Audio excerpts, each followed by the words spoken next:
সেনাপতি ঢাল তলোয়ার ছেড়ে এবার হাতে লাঙল ধরে মাঠে চাষ করবে। মুখ সামলে কথা বলো গোপাল, আমি কিন্তু এখন এই রাজ্যের মন্ত্রী, বুঝলে? ওটা তো সাময়িক কালের জন্য সেনাপতি। ওহ, তোমরা থামবে।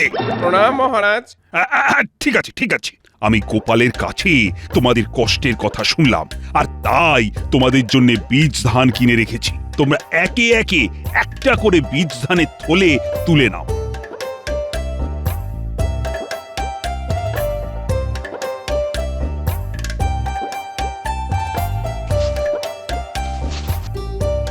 টাকার অভাবে এখনো বীজ ধান কিনতে পারলাম না, কি করা যায় বলো তো?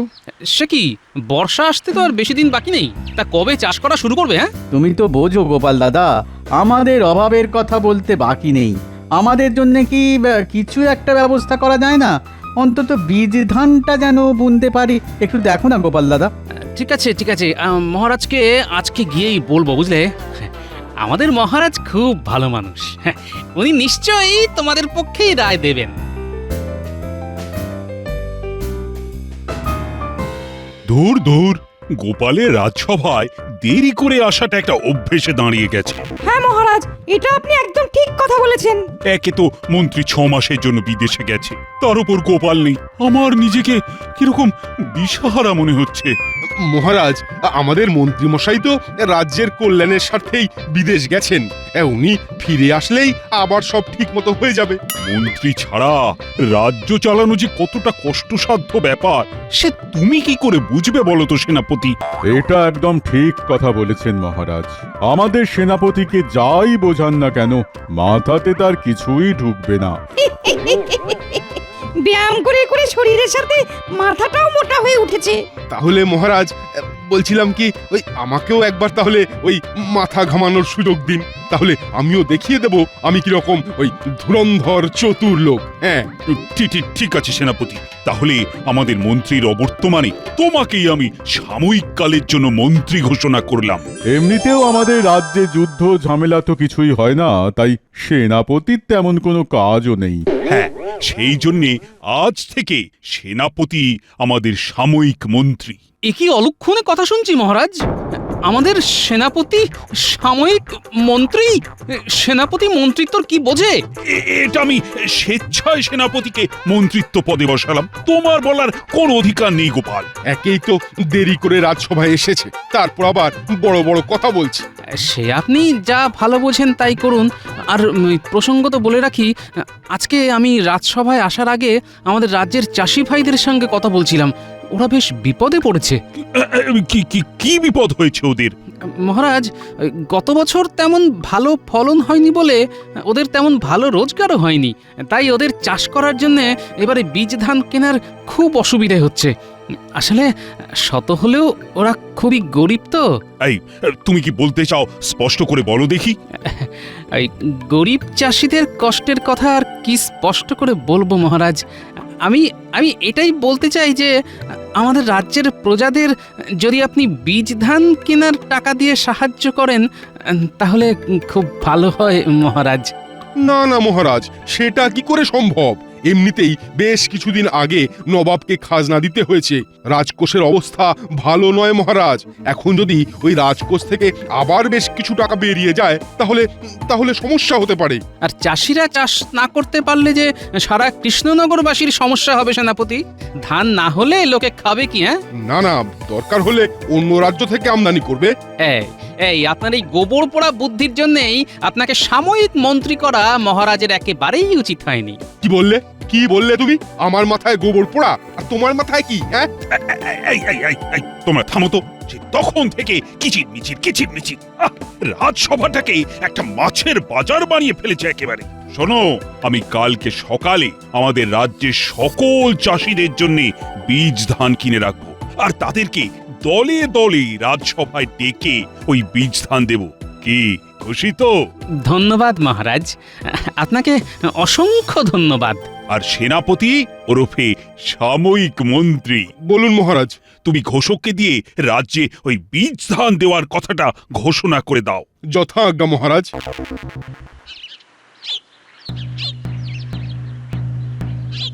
শোনো শোনো শোনো, আগামীকাল আমাদের কৃষ্ণনগরের মহারাজ কৃষ্ণচন্দ্র আমাদের রাজ্যের সকল চাষিদের চাষ করার জন্যে বীজ ধান উপহার দেবেন। সবাই যেন সকাল সকাল রাজসভায় এসে বীজ ধান নিয়ে যায়। শোনো শোনো শোনো। উফ, গোপাল দাদা একেবারে সাক্ষাৎ ভগবান। আজকে সকালে গোপাল দাদাকে আমাদের সমস্যার কথা বললাম, আর বেলা হতে না হতেই আমাদের সব সমস্যার সমাধান হয়ে গেল। হ্যাঁ, কি বলো পুন্টির বাবা? হ্যাঁ, সত্যি গোপাল দাদার এই ঋণ আমরা কোনো দিন ভুলবো না। এই যে শোনো, তোমাকে যখন মহারাজ মন্ত্রী হিসেবে বেছে নিয়েছেন তখন এই সুযোগের সৎ ব্যবহার করো, বুঝলে? এরকম সুযোগ বারবার আসে না। আর যাই করি না কেন, আমি গোপালকে ঠিক দেখে নেব। আমার মাথায় গোবর পোড়া, হ্যাঁ, আমার মাথায়। শোনো, তোমার মাথা ঠান্ডা করে কাজ করতে হবে। রাজ্যের চাষিরা গোপালের খুব কাছের লোক, তাই গোপাল ওদের কথা ভাববেই। তাই তোমাকে এমন কিছু করতে হবে যাতে সাপও মরবে আর লাঠিও ভাঙবে না। মানেটা খুব সোজা। আমাদের বিয়েতে আমার বাবা যে ধান জমিটা তোমায় যৌতুক হিসেবে দিয়েছিল ওটা তো ফাঁকাই পড়ে আছে। হ্যাঁ, তা তো আছেই। রাজসভার কাজের ঠেলায় ওদিকে আর মন দিতে পারিনি। এবার দেবে। শোনো, কালকে মহারাজ যখন সব চাষিদের বীজ ধান দেবেন তখন তুমিও বীজ ধান চাইবে, আর তারপর উহ, গিন্নি, তোমার কি বুদ্ধি গো! হ্যাঁ, ইচ্ছে করছে তোমার মাথাটা আমি ওই সোনা দিয়ে বাঁধিয়ে রাখি। তুমি একটু চেষ্টা করলে সেটাও হবে, কারণ এখন তুমি মন্ত্রী।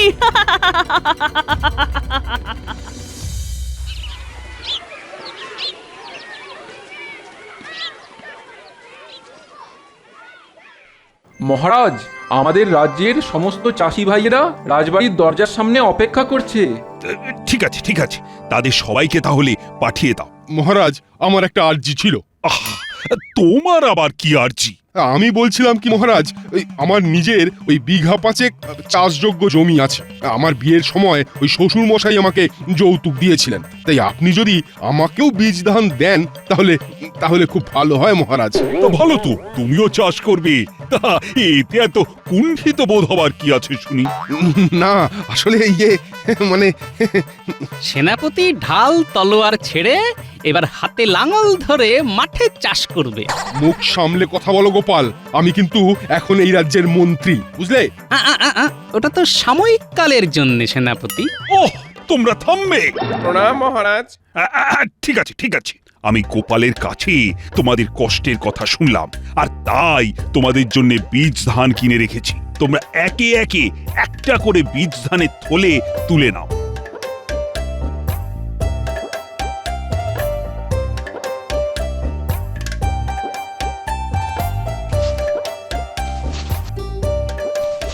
মহারাজ, তাহলে আমিও একটা নিলাম। হ্যাঁ, নাও।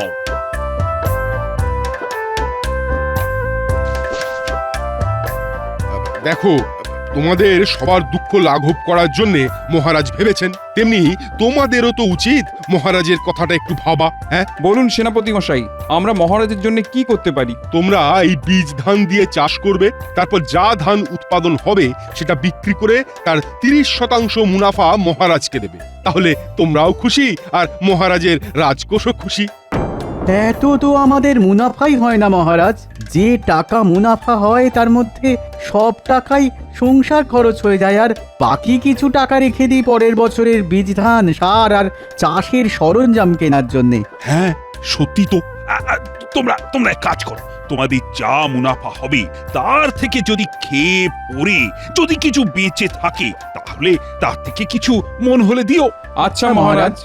আচ্ছা ঠিক আছে, তোমরা সবাই এখন এসো, মন দিয়ে চাষাবাদ করো, কেমন? এই এই এই hot hot hot hot hot hot hot এই হট। কি হে পুটির বাবা, কাজ শুরু করে দিয়েছো? হ্যাঁ গো গোপাল দাদা, কদিন পরেই বৃষ্টি শুরু হবে, তাই কাজ তো করতেই হবে। হ্যাঁ, ভগবানের কাছে তাই বলো, বৃষ্টি হলেই সবার মঙ্গল, শুধু আমার অমঙ্গল। কেন, তোমার আবার কি সমস্যা? সে শুধু আমিই জানি, বুঝলে? চলি গো, পরে দেখা হবে। যা বাবা, গোপাল দাদা যে কি বলতে চাইলো আর কি বলে গেল কিছুই বুঝতে পারলাম না। বাহ বাহ বাহ বাহ বাহ, কি সুন্দর ধান হয়েছে। হ্যাঁ, এই ধান বেচে অনেক টাকা রোজগার হবে। সেই জন্য এমন একটা পরিকল্পনা করতে হবে যাতে শুধু আমার রোজগার হয় আর বাকি চাষিরা হুতাশ করে। হ্যাঁ, কিরে বটা, বাড়ি আছিস নাকি? আরে এই বটা, আরে ওই হতভাগা, কোনো সারা শব্দ নেই কেন? এ কি সেনাপতি মশাই, আপনি? এই বিশ্বাস করুন, আমি চুরি চামারি কিচ্ছু করিনি। যেদিন থেকে মন্ত্রী মশাই বিদেশ চলে গেছেন সেদিন থেকে আমি ভালো হয়ে গেছি, সত্যি। ওরে হতভাগা, অত ভয় পাওয়ার কিছু নেই। আমি তোকে মারধরও করবো না আর ধরেও নিয়ে যাব না। তাহলে কি করতে হবে সেনাপতি মশাই? শোন, এটা নিশ্চয়ই হয়তো শুনে থাকবি যে আমাদের রাজ্যের মন্ত্রী মশাই বেশ কিছুদিনের জন্য বিদেশ সফরে গেছেন, আর তার বদলে আমি এখন সাময়িক মন্ত্রী হয়েছি। হ্যাঁ, তা একটা কানাঘুষো খবর শুনছিলাম বটে। কানা ঘুষো না, এটাই সত্যি। আর এখন তুই আমার হয়ে কাজ করবি, বুঝলি? আর ঘটা? ওই বেটা শুধু নামেই ঘটা, কিন্তু ঘটে একটুও বুদ্ধি নেই। আর আমি ওই দল ভারী করতে চাই না, বুঝলি? তাই শুধু আমি তোকেই বেছে নিয়েছি। আচ্ছা, বলুন কি করতে হবে? এই নে, এটা ধর।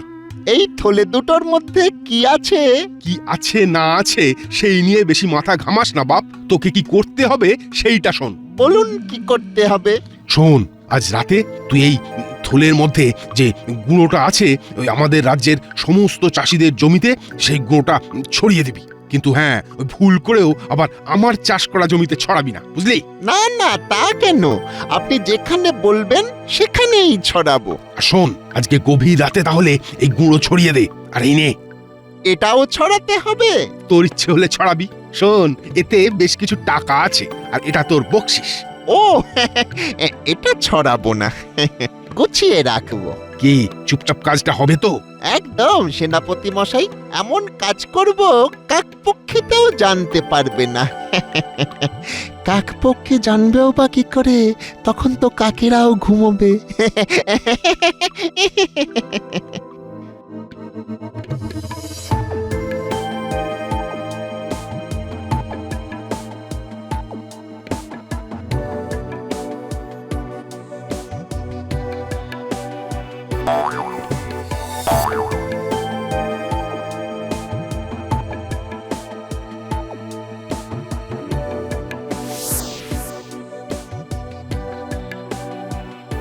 সেনাপতি মশাই, কাজ হয়ে গেছে। সাবাস, এই তো চাই। গোপাল বলেছে আমার মাথায় নাকি গোবর ভরা। এই মাথা খাটিয়ে আমি যা রোজগার করব গোপাল স্বপ্নেও ভাবতে পারবে না। হ্যাঁ, উহ, এতদিনে একটা কাজের মতো মন্ত্রী পেয়েছি। কিন্তু একটা কথা বলুন তো, আমি যে কালকে রাতে সব জমিতে জমিতে গুঁড়োটা ছড়িয়ে দিলাম, সেটা কি ছিল? সেটা কি ছিল তুই ঠিক এক সপ্তাহ পরেই বুঝতে পারবি। কে জানে বাবা, আপনার মাথায় কি চলছে সেটা শুধু আপনি আর ভগবানই জানেন। বেশি জানা বোঝার চেষ্টা করিস না। তুই তোর বকশিস পেয়ে গেছিস, এখন মুখে একেবারে কুলুপ এঁটে বাড়ি গিয়ে ঘুমিয়ে পড়। যা, দূর হ। আয় আয় আয় আয় আয় আয় আয় আয় আয়, আমার কি সর্বনাশ হলো! আমার সব খাটনি শেষ হয়ে গেল। এ কি পুটির বাবা, ধানের একই অবস্থা? সব ধান তো মরে গেছে। কে আমার এত বড় সর্বনাশ করলো?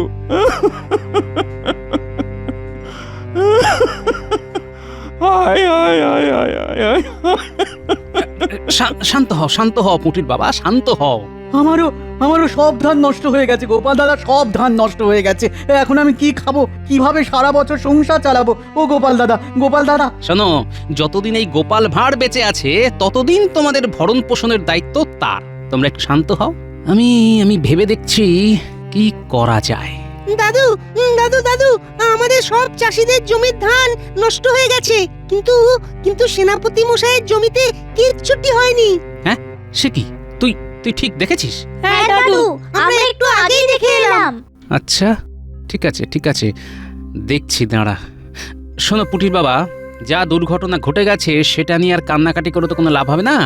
এখন কে এই দুর্ঘটনা ঘটিয়েছে সেটা তদন্ত করতে হবে। আর বাচ্চারা, বলো গোপাল দাদু। তোরা আজ থেকে সেনাপতির প্রত্যেকটা পদক্ষেপে নজর রাখবি, আর কোনো রকম সন্দেহজনক কিছু বুঝতে পারলেই আমাকে খবর দিবি, বুঝলি? আচ্ছা দাদু। শোনো বিজ্ঞানী, তোমাকে এক্ষুনি একটা পরীক্ষা করতে হবে। কি পরীক্ষা গোপাল? এই গাছটা দেখো, আর এই মাটিতে কি আছে সেটা বলো। আচ্ছা গোপাল, এক্ষুনি বলছি।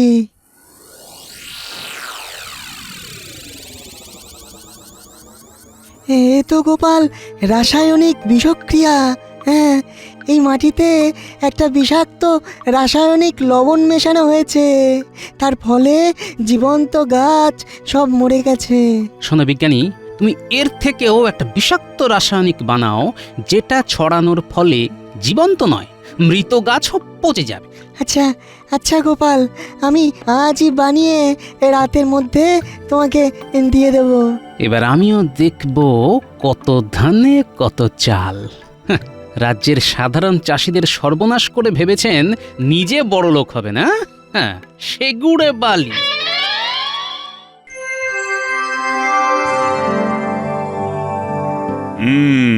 তা সেনাপতি, ধান কাটার সময় তো হয়ে গেল, তা এবার রাজ্যে চাষাবাদ কেমন হয়েছে? মহারাজ, চাষিদের ব্যাপার ঠিক বলতে পারবো না, কিন্তু কিন্তু হ্যাঁ, আমার জমিতে দারুণ ফলন হয়েছে। একেবারে সোনালী লম্বা দানার ধান। হাহা। কেন কেন কেন? তুমি তো এখনো এই রাজ্যের সাময়িক মন্ত্রী, তাই তোমার উচিত সবার সুখ দুঃখের খোঁজ খবর রাখা। আসলে মহারাজ, আমি ওই নিজের জমির চাষের কাজে এতই ব্যস্ত ছিলাম, তাই অন্যদিকে নজর দিতে পারিনি। তা আপনি যখন বলছেন তখন দেব নজর দেব। মহারাজ, সেনাপতিরা নজর দিয়েও কোনো লাভ হবে না। নজর উনি আগেই দিয়েছেন। সমস্ত চাষিদের ধান মরে পচে গেছে, শুধু সেনাপতির জমির ধান ভালো আছে। এ যে ভারী অদ্ভুত ব্যাপার। এতে অদ্ভুতের কি আছে? হ্যাঁ, অদ্ভুতের কি আছে? ওরা ধানের যত্ন নিতে পারেনি, তাই ধান পচে গেছে। আমি যত্ন নিয়েছি, তাই ভালো আছে।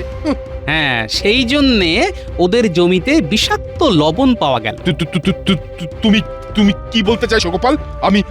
আমি ওই বিষাক্ত লবণ রাতের অন্ধকারে ছড়িয়েছি? হ্যাঁ, প্রমাণ করতে পারবে? তা পারবো কি পারবো না সেটা ভবিষ্যতই বলবে। এ তো ভারী মুশকিল হলো।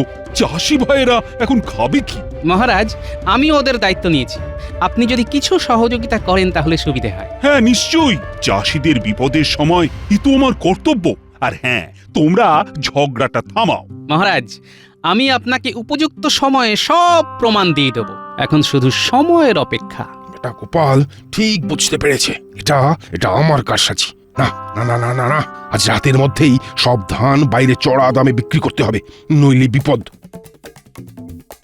শোন বটা, তোকে কালকে ভোরবেলার মধ্যেই সব ধান নিয়ে একজন বড় আড়তদারের কাছে চলে যেতে হবে। হ্যাঁ, আড়তদারের কাছে গিয়ে কি করব? ধানগুলো বিক্রি করবি। আমার সাথে ওনার কথা হয়ে গেছে, ভালো দাম দেবে বলেছে। সেই জন্যে আর বেশি দেরি করা চলবে না।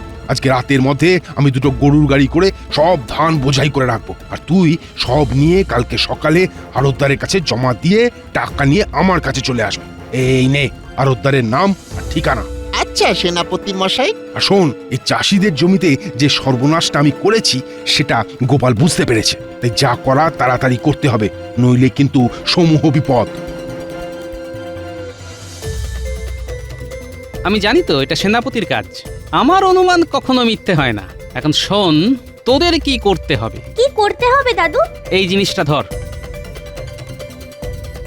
রাতে বটার বাড়ির সামনে যখন দেখবি গাড়িতে করে ধান বোঝাই করা থাকবে, তখন তোরা এটা চুপি চুপি গাড়ির ভেতরে ধানের মধ্যে ভালো করে ছড়িয়ে দিবি, আর তারপর দেখবি মজা। কি মজা হবে দাদু? সেটা দেখতেই পাবি। শুধু তোদের নজরদারিটা আর কয়েকদিন চালিয়ে যেতে হবে, আর আজকে রাতের কাজটা ঠিকঠাক করতে হবে, তাহলেই হবে। আচ্ছা দাদু।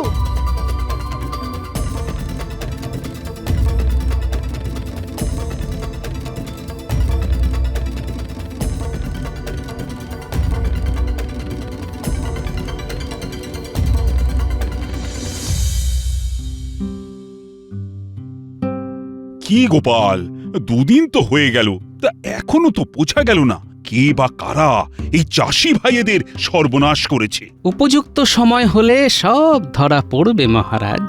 সত্য কখনো চাপা থাকে না। সেনাপতি মশাই। এ কি, কে তুমি? হুট করে রাজসভায় ঢুকে পড়লে যে? আমি একজন আড়তদার। সেনাপতি আমাকে ধান বিক্রি করেছিল, কিন্তু ধানগুলো সব পচে গেছে। সেনাপতি আমার সঙ্গে বেইমানি করেছে। সে কি এ কি করে সম্ভব? আমি তো আমার নিজের জমিতে রাসায়নিক মেশাইনি। আমি তো হ্যাঁ কি কি কি কি বললেন সেনাপতি মশাই? কিছু না বাবা, আমি কিছু করিনি। দেখলেন মহারাজ, সেনাপতি মুখ ফসকে আসল কথা বলে ফেলেছে। এ কি সেনাপতি? তার মানে তুমি? আগে মানে হ্যাঁ মানে না মানে মহারাজ, কি হয়েছে? আমার টাকা আমায় ফেরত দিন, নইলে আমি কিন্তু আমার গ্রামের লোকজনকে ডেকে এনে তুমুল অশান্তি করব। ভুল হয়ে গেছে মহারাজ, আপনি আমায় ক্ষমা করে দিন মহারাজ। এত চাষির সর্বনাশ করেছো? না না না না না, আমি তোমাকে কখনোই ক্ষমা করব না। আজ থেকে তোমার বেতন বন্ধ, আর তোমার ওই জমি বাড়ি সব আজ থেকে চাষিদের দিয়ে দেওয়া হবে। ও মহারাজ, আমি তাহলে না খেতে পেয়ে মরে যাব। বিশ্বাস করুন, আমি ভুল করে ফেলেছি। কিন্তু সেনাপতি তো নিজের জমিতে রাসায়নিক মেশায়নি, তাহলে? একেই বলে পাকা ধানে মই। সেনাপতি চাষিদের কাঁচা ধানে মই দিয়েছিল, আর আমি মই দিয়েছি পাকা ধানে। আর এই কাজে সাহায্য করেছে বিজ্ঞানী। হ্যাঁ হ্যাঁ হ্যাঁ নয় হ্যাঁ